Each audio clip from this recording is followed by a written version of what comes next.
Hey, what's going on, everybody? Justin here, and in this video I just want to go over kind of my thoughts and reflections on my, well, one least favorite thing and my kind of more favorite things, I guess, that I read in the month of June. And I'll be all caught up on my, wrap-up type videos, I guess. Like I said, I skipped a whole slew of them, but, going forward, hopefully kind of maintain the schedule and stuff. But yeah, I kind of like doing this sort of kind of picking like either like my favorites and like least favorites rather than just kind of rattling off everything. So yeah, let's just go ahead and get started.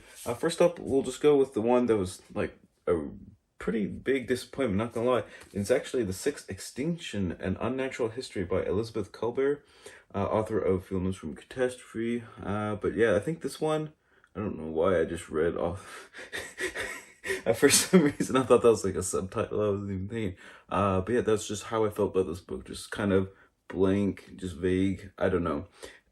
You're dealing with a Pulitzer Prize winning book, so I don't know if my expectations were just like really, really high. I mean, you're taking a topic that, I have a giant nature library here, right? Half the books I read are all like gloom and doom and stuff, and this should be like the ultimate gloom and doom book, right? The Sixth Extinction is pretty much how humanity is causing the extinction of all these animals that probably wouldn't be going extinct due to, like, the Anthropocene, right? The age of humans, like pretty much all the stuff that we're causing.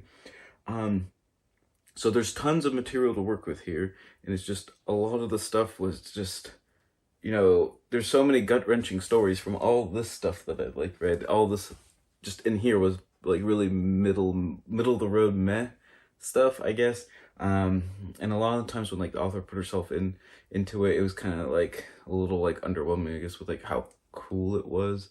And there was a couple like cringy moments. Like there was one where she was talking about being at a gift shop somewhere at some like little state park or something. And then she basically acted all irritated because like the person working at the gift shop like didn't give her like a personal tour, even though like she didn't see anyone like else there. I guess it was like the weirdest thing ever. But anyways, like I said, you have like all this just cataclysmic stuff to like talk and write about, and it was just, I don't know, I think it's super overhyped, but maybe my expectations were just like super high because everyone's like, it's like one of the most read like nature books that I have on my shelf and stuff. But I'm not gonna lie, it just wasn't my favorite. I don't know. That's all I can say about that one. All right. And if Sophia would get off my spot for the books. Let's see. Let's go on to some of the, I guess these were kind of like a mixed bag. I read 4 books in the Horse Heresy Primarch series. If you follow me for my Warhammer stuff, I know there are some that do.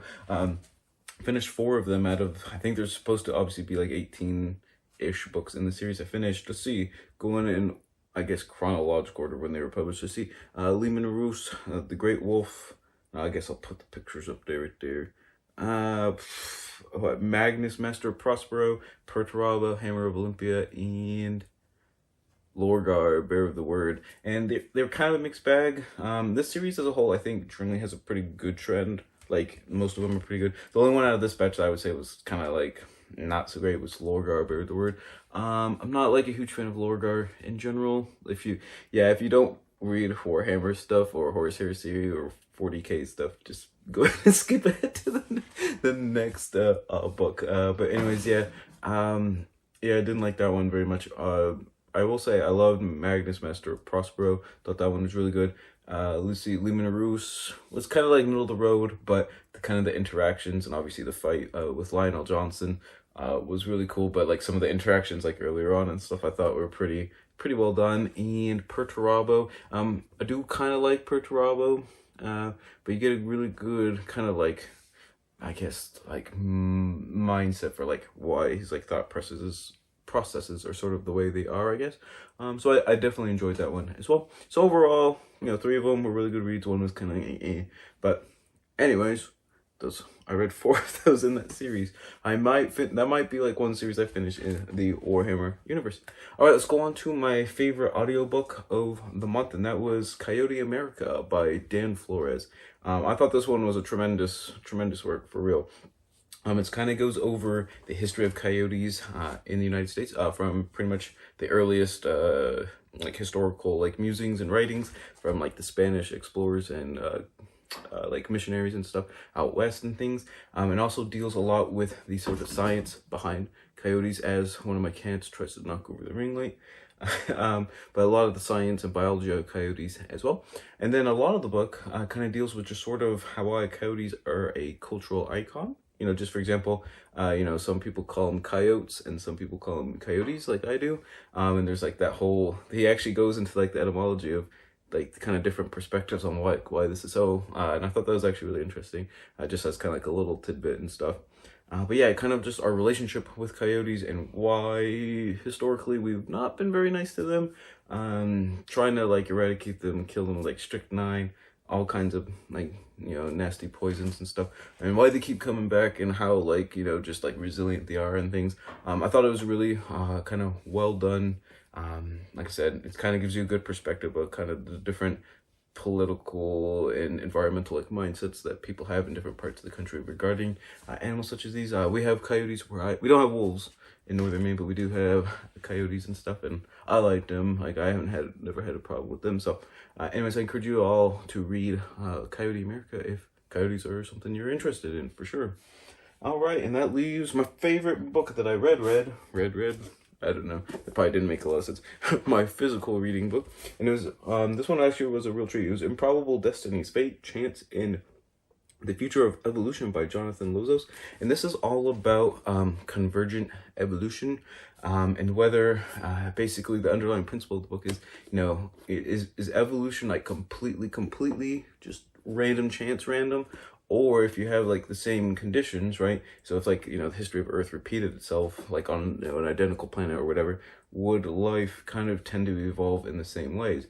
And he kind of, there's arguments kind of both for pro and con for like both the theories and stuff, that it's, you know, one little change, you know, like one particular like little group of animals or even an individual getting killed that had a mutation, you know, getting killed before I had offspring, stuff like could have changed everything if it would have like survived and stuff. Whereas kind of like I said, the convergent, I forgot what it's called when it's not, when it's the opposite of convergent.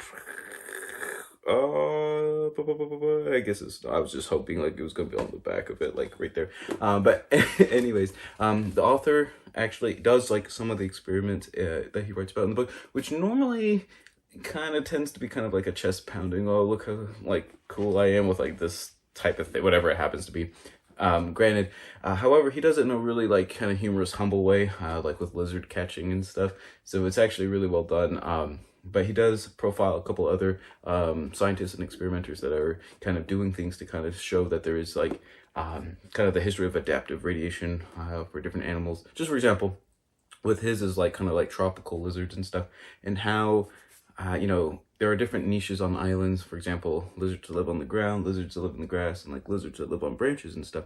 And you'd kind of sort of think, the question is, you know, does one lizard, you know, that starts to inhabit that island, does it kind of radiate into like all three of the different niches? Or is there actually different lizards that are, say, just ground lizards that happen to radiate into different areas and then become all the different ground lizards and stuff? I'm not going to answer the results from that question because it's answered in the book and stuff. But I actually just found this book like just really fascinating. It just really, I don't know, just really well done, really readable, and it's kind of on an interesting topic that I like reading about. So yeah, really enjoyed Improbable Destinies, and if evolution and stuff like that sounds interesting to you, definitely pick up this one. Definitely a 5-star read from me right there. So thank you all so much for watching. I forgot to put a sign up for my Etsy shop. If you followed me along this far, go ahead and give my Etsy shop a look. I'll leave a link down below. And like some items, favorite the shop, all that kind of stuff. Support the channel. Definitely the best way to do that. Let me know down in the comments below what your favorite book that you read in the month of June was. Always on the hunt for good, let's see, recommendations and things like that. And also one last plug for the History Challenge. It's a nonfiction history-based readathon event that's taking place in the second half of the month of August. I almost said March. I have no idea why. But anyways, that I'm helping co-host and stuff. I'll leave links down below for that. And thank you all so much for watching, and whatever you're reading, whatever, I was totally failed. I was going to say something about like whether you're reading a good book in June, but that makes pretty much no sense. But whatever you're reading right now, whether it's good or not, always remember, read victoriously.